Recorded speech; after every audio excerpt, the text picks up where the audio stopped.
তাজাম্মালু ফি হায়াতি। এই দোয়া পড়বেন, শুকর আদায় হলো পর নতুন পোশাকের, খানা খেয়ে আলহামদুলিল্লাহ, পানি খেয়ে সাকাহুম রব্বুকুম শারাবান তাহুরা, আলহামদুলিল্লাহ দোয়া করবেন, আল্লাহর কাছে শুকর আদায় করবেন। শুকর আদায় না করার নাম কুফরি, এই লোকটার দোয়া কবুল হয় না। আর শরীয়তে যেগুলো বেদাত বলে বলেছে, বেদাতগুলো ছেড়ে দেন। আজকে শবে বরাতে রাতভর কান্নাকাটি, দিনের বেলা হবে রোজা।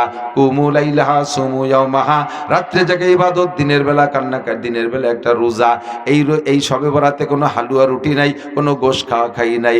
এই দিনটা রাত গেলে যাবে কান্নাকাটিতে, দিন যাবে অনাশন ধর্মঘট, তার নাম রোজা। এই না খাওয়ার কান্নার ভিতর দিয়ে রাত কাটবে, দিন কাটবে। খাওয়ার একটা দিন আছে, খাওয়ার আছে 6টা দিন, 5টা দিন হলো 2 ঈদের 5 দিন। আর মুহররম মাসের 10 তারিখ নবী পাক বলেন, মান ওয়াসালাই আলিহি ফিন নাফকাতে ইয়াউমা আশুরা ওয়াসাল্লাহু আলাইহি সাইরা সানাতিহি। মুহররম মাসের 10 তারিখে দিনের বেলা রোজা রাইখা আগের রাত অথবা পরের রাত্রে ফ্যামিলির সদস্যদেরকে নিয়ে ভালো খানা খাইলে আল্লাহ পাক আগামী 1 বছর রুজির বরকত বাড়াইয়া দেয়। পহেলা বৈশাখে ফান্তা ইলিশ খালি রুজির বরকত বাড়বে, কোনো কিতাবে লেখে না। 14ই ফেব্রুয়ারিতে এই আকাম কুকাম করে বেড়াইলে তাতে কোনো ভাগ্যের পরিবর্তন হবে তা লেখে না। হ্যাঁ, ভাগ্যের পরিবর্তন হবে, ডিমোশন হবে। 14ই ফেব্রুয়ারি যুবকরা তওবা করো, প্রতিজ্ঞা করো, 14ই ফেব্রুয়ারিতে আমরা নোংরামিতে অংশগ্রহণ করব। ওই রাত্রে যত গুনাহ হবে, তুমি যদি শরীক হও, তুমি এমনি মাঠে গেছো, তুমি গুনাহ করো নাই, তবে ওই দলের সাথে শরীক হইছো, ওরা গুনাহ করিও যে পরিমাণ, তুমি না করিও সাথে থেকে সেই পরিমাণ পাবা। লক্ষ লক্ষ না হবে, আল্লাহ না করুক ওই রাত্রে, আল্লাহ হেফাজত করুক, বলেন আমিন। 31st নাইট মুসলমানের জন্য কোনো উদযাপনের রাত না। মুসলমানের উদযাপন পহেলা মুহররম, যদি কি বলে আরবি নববর্ষ যদি খুঁজতে হয়, তাহলে মুসলমানের বছর হলো আরবি বছর, নববর্ষের মুহররম মাস প্রথম মাস, সেই দিন উদযাপন করো। তাহলে 10 তারিখ, 1 তারিখও না। আমরা এই সমস্ত নোংরামির থেকে বেঁচে থাকবো, আর সব গুনার থেকে তওবা করব। যদি তওবা না করি তাহলে দোয়া করে কোনো ফায়দা নাই। গুনার থেকে তওবা করে তারপরে হতে হবে তো দোয়া। আল্লাহ পাক রব্বুল আলামিন আমাদের দোয়া কবুল করে, সবাই বলেন আমিন, সবাই বলেন আমিন।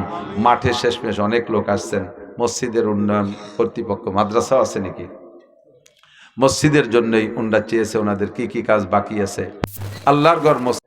তাহলে সেই সাসারে আর ওই কাজলিরে দিন ভরে সবাই খেপাই নিয়ে বেড়াবে না। এটা মেয়ের বাপ আল্লাহর কাছে বলবে, মেয়ে নিজে বলবে, দোয়া করবেন কি কইয়া, রব্বানা হাবলানা। এই যাদের বিবাহ শাদী হচ্ছে না, দেরি হয়ে যাচ্ছে, রেগুলার এখন থেকে 5 ওয়াক্ত নামাজের পরে যার যার দোয়ার মধ্যে শরীক করে নেবেন। আজকে রাত্রে বেশি বেশি করে দোয়া করবেন, এই মুনাজাতটা পড়বেন, রব্বানা হাবলানা মিন আজওয়াজিনা ওয়া যুররিয়াতিনা কুররাতা আয়ুন ওয়াজআলনা লিল মুত্তাকিনা ইমামা। আপনাদের যাদের ছেলেমেয়ের বিবাহ হচ্ছে না, কন্যা বা ছেলে খুঁজে পাচ্ছেন না, ভালো মিল হচ্ছে না, বিয়ে হচ্ছে না, বা মেয়েরা যারা বিয়ে হতে দেরি হয়ে যাচ্ছে, এই দোয়াটা তারা বেশি বেশি পড়বেন। আব্বারা এই দোয়া বেশি পড়বেন, সন্তান নেককার হবে। মা এই দোয়া বেশি পড়বেন, সন্তান নেককার হবে। স্বামী স্ত্রী উভয় পড়বেন, দুইজনের মধ্যে সুসম্পর্ক, মিল মোহাব্বত পয়দা হবে। আল্লাহ পাক বলেন, রব্বানা হাবলানা, তুমি বলো, রব্বানা হাবলানা মিন আজওয়াজিনা ওয়া যুররিয়াতিনা কুররাতা আয়ুনিন ওয়াজআলনা লিল মুত্তাকিনা ইমামা।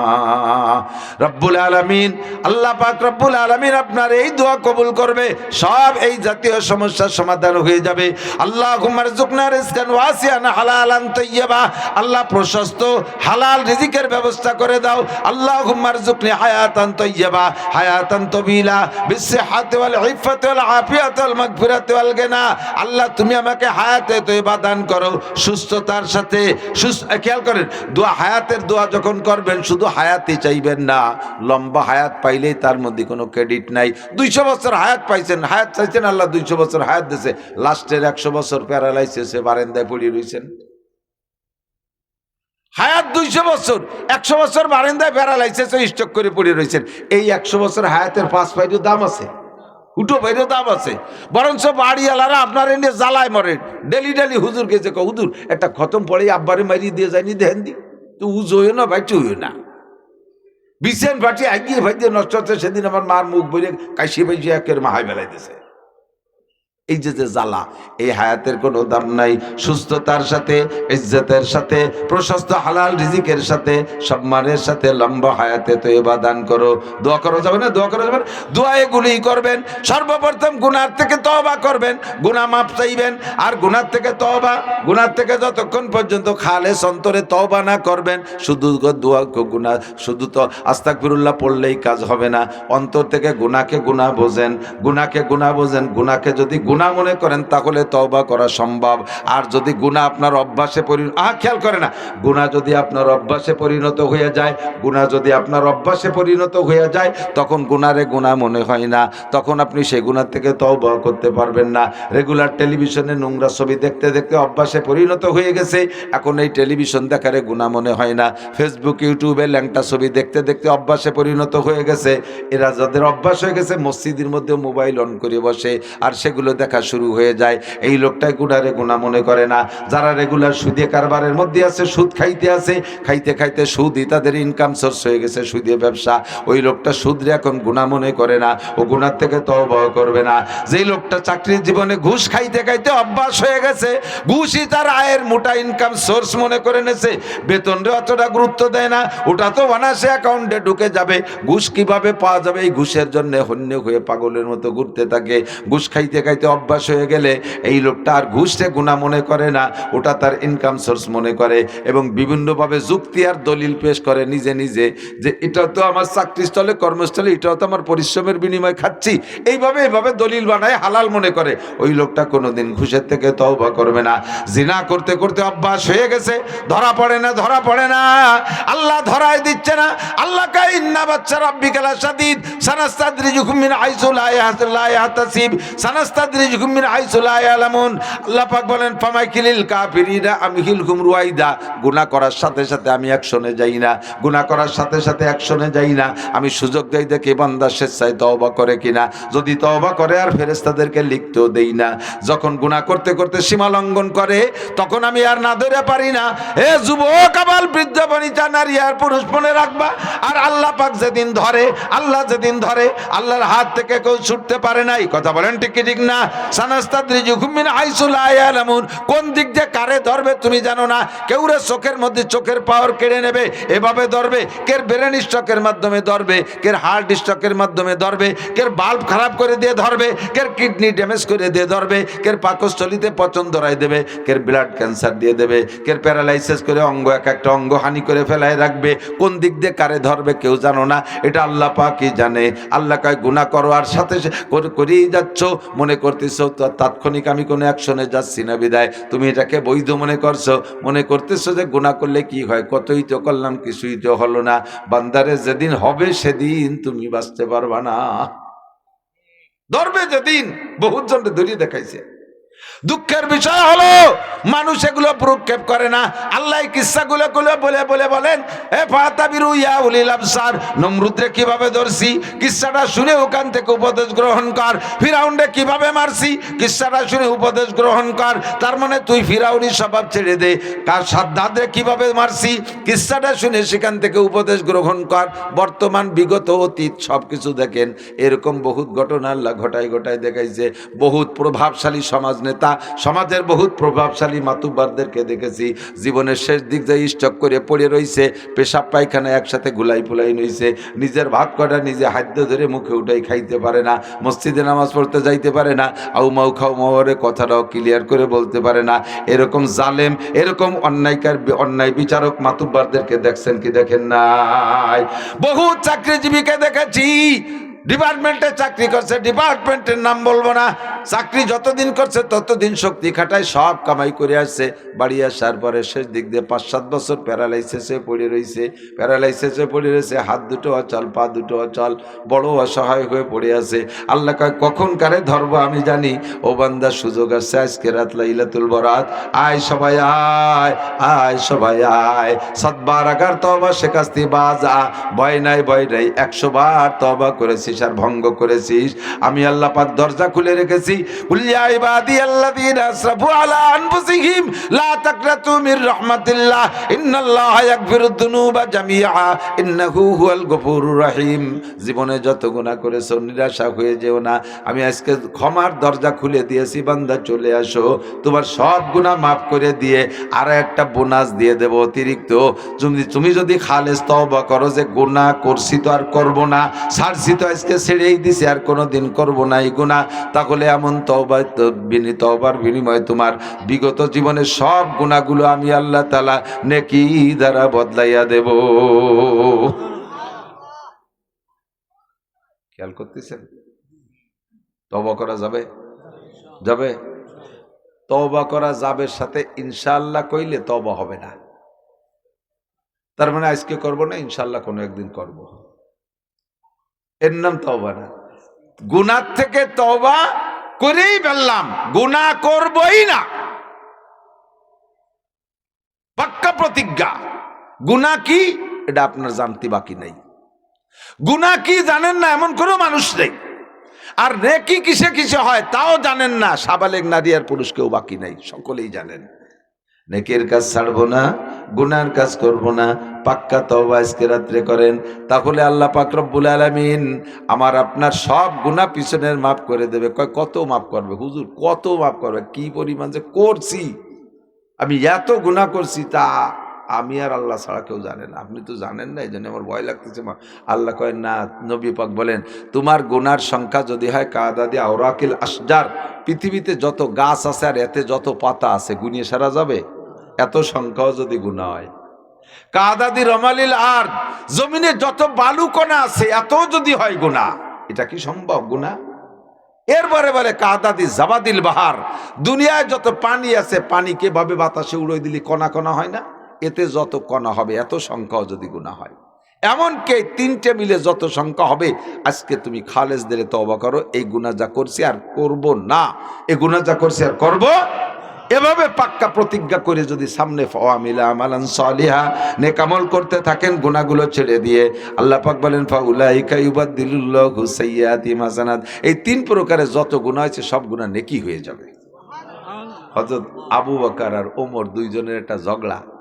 উমর রাদিয়াল্লাহু তাআলা আনহুকে আবু বকর যাইয়ে বলতেছে, দোস্ত আজকে একটা আয়াত শুনে আইছি হুজুরির কাছে, মজার কথা, মজার একটা আয়াত শুনে আইছি, এই আয়াতের দৃষ্টিকোণ থেকে আমি হিসাব নিকেশ করে পাইছি ওমর তোমার নেকি আমার চাইতে বেশি। এরা কয় আবু বকর, কারে কয়?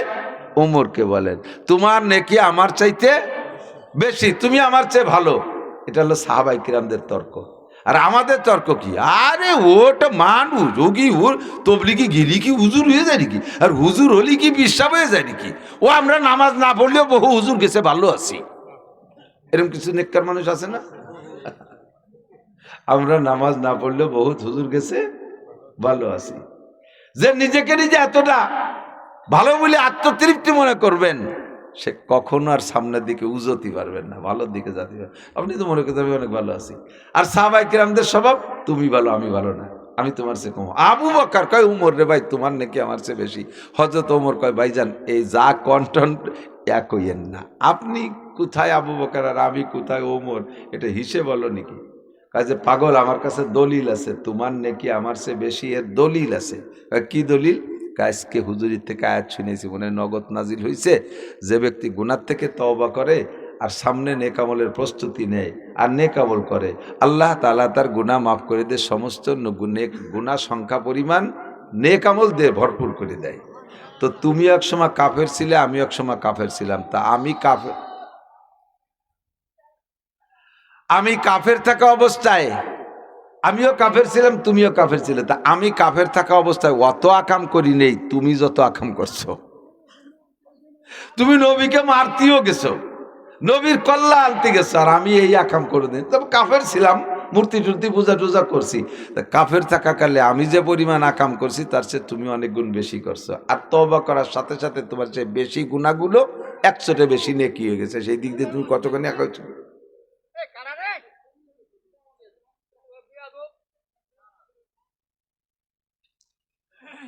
আল্লাহ, এই বেশি চিল্লে পাল্লা হইলো না, হই হুল্লা করো না, তাহলে কিন্তু বদনাম বাড়ি পর্যন্ত ফাটাই দিবানি। বুঝবানি যে তোমাকে মারা ভালো না, তোমাকে তেমনটা কিছু করলাম না। ভালো মার সন্তান হলি ভালোভাবে চলাফেরা করবা। তো হযরত ওমর হাসিয়ে দিছে, কয় ভাইজান, আল্লাহ যেহেতু কোরআনে কইছে, ওর সাথে তো আর আমার ঝগড়া নাই, যে গুনাহ সব নেকি দ্বারা পাল্টায় দেয়, এটা আল্লাহর ওয়াদা, সেই হিসেবে পাল্টে যেতে পারে। যাজ্ঞ আমি অনেক ঝগড়া করতে যাচ্ছি না, আমার কাছে দলিল পড়ছা নাই, আপনি তো দলিল দিয়েই বললেন। তা আমার তো এই গুনাহ পাল্টে পুল্টে যা নেকি হয়েছে, মেলা হয়েছে, আপনি দেখতেছেন। আর যত পরবর্তীতে যত নেকামল করে যা ইনকাম করছি, সব মিলিয়ে যা হয়েছে সব আপনারে দিয়ে দেব। আপনার এক রাত্রির নেকি আমারে দেবেন, পাল্টাবেন নাকি কন? আপনি তো দলিল দিয়েছেন, সত্যি ঠিকই আছে, আমার গুনাহ সব পাল্টে নেকি হয়েছে। এরপরে নামাজ কালাম তার কম পড়িনি, আলহামদুলিল্লাহ, যা পড়ছি সব আপনারে দিয়ে দেবো, এক রাত্রির নেকি দেবেন। আপনি আমার নাকি বেশি দেখতেছেন। হযরত আবু বকর কয়, রাত কোনটা কও? রাতটা হলো যে রাত্রে আপনি বিশ্বনবী মুহাম্মদ রাসূলুল্লাহ সাল্লাল্লাহু আলাইহি ওয়াসাল্লামকে নিয়ে কাফেরদের বেষ্টনী ভেদ করে মক্কা থেকে মদিনার দিকে হিজরত করে গারে সওর পর্যন্ত গিয়েছিলেন। ওই রাতটা বড় ইম্পর্টেন্ট রাত। রাতের বাকি অংশ এক রাত, পরপর 3টে রাত ওখানে ছিলেন। ওই 3 রাতের যে কোনো এক রাত, হয় যে রাত বেরোলেন সে রাত, অথবা যে রাত্রে আপনাকে সাপে দংশন করেছিল, আপনি নবী পাককে, নবীর মাথা আপনার রানের পর ছিল, আপনি গুহার ভিতরে ছিদ্রে পা দিয়ে আটকায় রাখছিলেন, আর সেই ছিদ্র দিয়ে আপনার পায়ে সাপে দংশন করলো, আপনি পা নাড়াচাড়া দিয়েছিলেন না, সবুজ হয়ে গেলেন, চোখের পানি পড়ছে হুজুরের চেহারায়, হুজুর উঠে সজাগ হয়েছে, মনে হচ্ছে আমার আবু বকর রে কেউ তীর মারছে, চোখের পানি আর রক্ত তো গরম, পড়ার সাথে সাথে হুজুর সজাগ হয়ে দেয় যে না, তীর তরবারি কেউ মারে নাই, কিন্তু চোখ দিয়ে পানি হামা বা লুকাইয়া আবু বকর, কথা কয় না। হুজুর যখন উঠছে, আবু বকর অনাসে হেলে পড়ে গেছে, পড়ার সাথে সাথে পাও সরে গেছে, আর গর্তের মধ্যে দিয়ে সাপ আসছে। হুজুর দেখে যে পায়ের তলায় সাপের কামড়ের দাগ, হুজুর বুঝিয়ে ফেলাইছে। তা আবু বকর তো এখন কথা বলতে পারতেছে না, তখন জিব্বে থেকে একটু লালা সেই জায়গা লাগাই দিছে হুজুর, আর আবু বকর সুস্থ হয়ে গেছে। হুজুর বলে, আবু বকর তুমি সাপে কামড়াইলো তা আমারে ডাকলে না? আবু বকর বললেন, হুজুর আমি যদি মারাও যাই, আমার মতো লক্ষ আবু বকরের জীবনের চাইতে আপনার কিছুক্ষণের ঘুমের দাম বেশি, এই জন্য আমি ডাকি না। সাপটা এসে মোড়া দিয়ে সাপের পেঁচাই যেভাবে বসে আর কি, সাপ এসে চুপ করে সামনে বসে রয়েছে। হুজুর কয়, সাপ তুই আমার আবু বকর রে কামড়াইলি? আবু বকর নবীর খেদমতে ছিল, তুই জানিস না? সর্প এসে কেন্দে বলে নবীবার, সর্প আমি ঈসা নবীর জামানার শুনেছিলাম, একদিন তাহার মুখেতে মুহাম্মদ নবী আসবে রে শেষ কালেতে। হুজুর আমার বয়স প্রায় 600 বছর, আমি ছোটবেলায় এখানেই ছিলাম, এখান থেকে ঈসা নবী তার হাওয়ারীদেরকে নিয়ে যাইতেছিলেন, এই পাহাড়ের পাদদেশে দাঁড়াইয়া ঈসা নবী বলেছিলেন, আমার পরে মিন বাদ ইসমুহু আহমদ, আমার পরে যিনি নবী আসবেন তিনি বিশ্বনবী মুহাম্মদ রাসূলুল্লাহ। তার কওমের নির্যাতন সহ্য করতে না পেরে আল্লাহর হুকুমে হিজরত করে এই পথ দিয়ে মদিনায় যাবে, এই পাহাড়ের গুহার মধ্যে থাকবে। এইটা ঈসা নবী তার সাথীদেরকে বলেছিলেন। আমি পাহাড়ের পাথরের কোনায় বৈশা চুপি চাপে কথাটা শুনেছিলাম, আর সেই থেকে আমি চিন্তা করলাম তাহলে ওই নবীর সাথে আমার সাক্ষাৎ হবে কিভাবে। যখন বলেছিলেন এই গুহার মধ্যে থাকবে, আমি গুহার মধ্যে ঢুকলাম, ঢুকে চিন্তা করি যে আমি যদি এখানে এমনি থাকি, মানুষ তো সাপ দেখলে সাপরে সবাই শত্রু মনে করে, সাপ না মাইরা ওই গুহার মধ্যে কেউ বসবাস করবে না, কাজেই ওপেন জায়গা না থাইকা আমি ছিদ্র করা শুরু করলাম। এই 600 বছর 500 বছর পর্যন্ত, 570 বছর আপনি আসার আগ পর্যন্ত প্রায় 600 বছর হয়ে গেছে আমি এই গুহার মধ্যে থাকি। 100টা ছিদ্র বানাইছি, একটা ছিদ্র বানাই বহুত চেষ্টা করে, পাথর ছিদ্র করা তো কঠিন, একটা ছিদ্র বানাই, মনে করি একটা ছিদ্র তো বন্ধ করে ফেললে তারপরে বেরোবো কোন জায়গা দিয়া, আর একটা ছিদ্র করি। এইভাবে আমি 100 ছিদ্র বানাইছি যে কোনো না কোনো ছিদ্রর মুখ খোলা থাকবে। আবু বকর আইসা গায়ের জামা সব ছিঁড়ে টুকরা টুকরা কইরা ছিদ্রগুলো বন্ধ করে দেছে, একটা ছিদ্রই তার পা ছিল। আমি ওই পাওলা ছিদ্র সহ পুরো 100 ছিদ্রকে আমি খবর নিয়েছি, সব জায়গা নেকড়া দিয়ে ভরা, আমি মাথায় দিয়ে গুতোয় বের করতে পারি না। অবশেষে যখন দেখলাম এখানে মানুষের পা তারপরে আমি অপেক্ষায় আছি, দেখি পা সরায় নাকি। 3 দিন অতিক্রম হয়ে গেল, পা মোটে সরায় না, পা মোটে সরায় না। চিন্তা করলাম এই 600 বছরের অপেক্ষা, আমি এই 600 বছর একটা রোজা রইছি, এর মধ্যে সেহরি আর ইফতারি আমার নাই, বাকিরে আমি খাইতে যাই না, কারো সামনে পড়ে যাব, মানুষে পিঠে মেরে ফেলবে। এক রোজায় 600 বছর আমি অনশন করেছি, একমাত্র আপনার দিদারের জন্য। আজকে আমার রাস্তায় আবু বকর পা দিয়ে বাধা দিয়েছে, মাথা দিয়ে গুতইছি, পা সরাই নাই, অবশেষে দংশন করতে বাধ্য হয়েছি।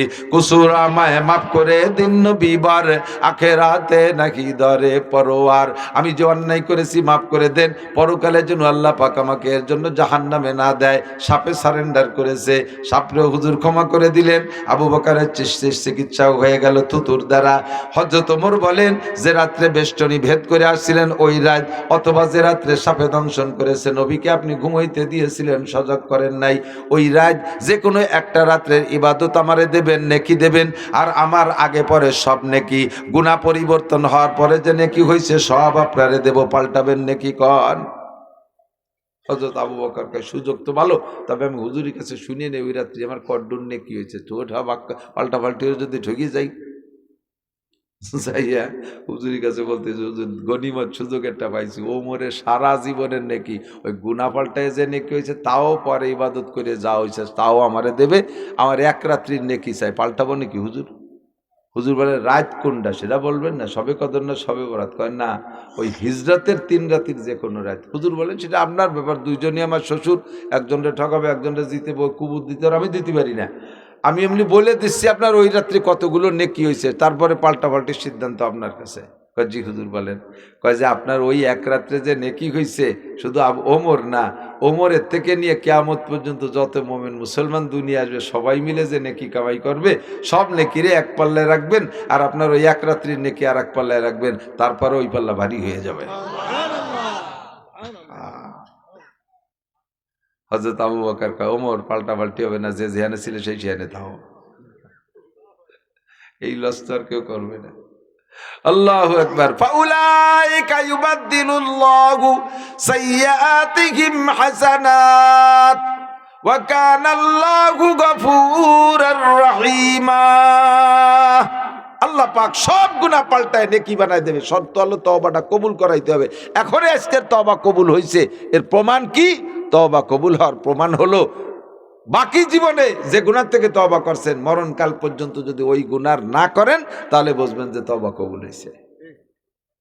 আবারও যদি করে ফেলেন, তাহলে বুঝবেন যে কবুল হয়নি, সাইজ মতো তওবা হয়নি। ওই শেষ 3 তওবের মতো তওবা হতে হবে, শেষ 3 তওবের মতো অন্ধর ওই রকম কান্নাকাটি হতে হবে। আজকে রাত্রে দোয়া কবুল হবে না 5 ব্যক্তির। ইব্রাহিম ইবনে আদহাম রাহমাতুল্লাহ আলাইহি, খেয়াল করেন, ইব্রাহিম বলখি বলা হইতো, বলকের বাচ্চা। রাশিয়ার ভিতরে একটা প্রদেশ, তার নাম বলক। এই বলকের বাচ্চা ছিলেন ইব্রাহিম বলখি। রাজা ছিলেন, বাচ্চা ছিলেন, বড় দবদবা শাহানশাহ, খুব দামি বাচ্চা ছিলেন, আরামাই চলা বাচ্চা ছিলেন। তো একদিন বাচ্চা, উনি মানে ঘুমোয় তো বিছানে ঘুমায়, ওনার বিছনা তৈরি করে দেয় যে বান্দি, প্রত্যেক দিনের বিছনা সুন্দর করে তৈরি করে দিয়ে বান্দি খুব তাকায়, দেখে যে আরে চমৎকার বিছনা, আমরা আজকে গোলাম বান্দি বিদায়, এই বিছনা আমাদের পিঠে নেই। আখিরাতে যদি জান্নাতে যাইতে পারি তাহলে যদি পাই, দুনিয়ার আমাদের পিঠে এই বিছনা হবে না, এই বিছনায় পিঠ দেওয়া হবে না, আমরা ওই নিচে ফ্লোরে থাকি। তাই বাচ্চার জন্য সুন্দর বিছনা বানাই।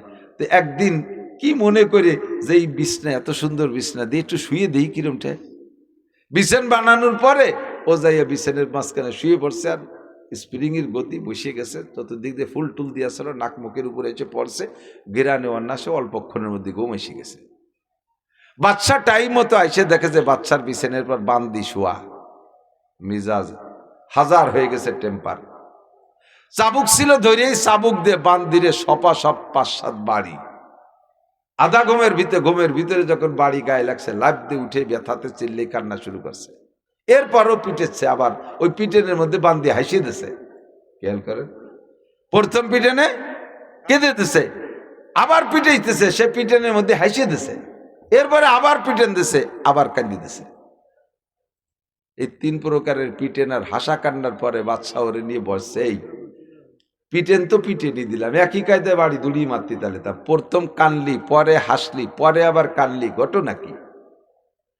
তো বান্দি বলতেছে, মালিক প্রথম পিটেনে তো কাঁদছি, অতর্কিত বাড়ি দিয়েছেন, পিটেনে চাবুকির বাড়িতেই তো ব্যথা করাটাই স্বাভাবিক, ওই ব্যথায় কাঁদছি। পরেও তো পিটেলাম, আবার হাসলি। পরে পিটেনের মধ্যে হাসা শিখেছে যে আমি এই বিছানে মাত্র আধা ঘন্টা শুইছি, তাতে যদি 10টা পিটেন খাই, আর আপনি এই বিছানে 40 বছর শুচ্ছেন, তাহলে আপনি কি পরিমাণ পিটেন খাবেন আল্লাহর কাছে?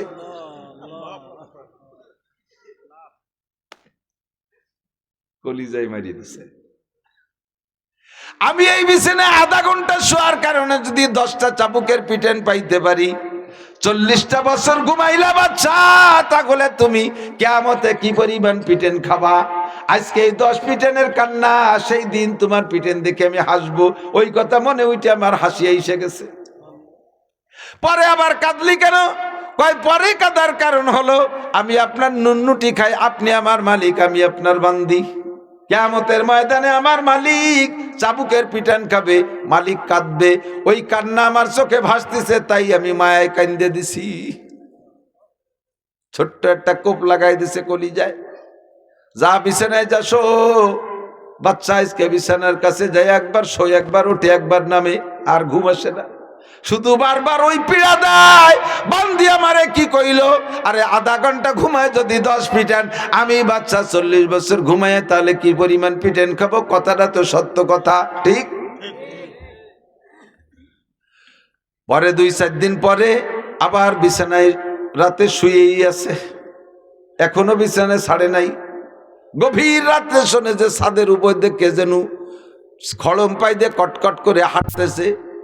উনি ওখান থেকে ডাক দিয়ে বলে, আরে কে আমার ছাদের উপরে? উপরে যিনি ছাদের উপরে তিনি বলতেছেন, আনা ফুলান, আমি অমক। এ তুই ও জায়গা কি এরিস?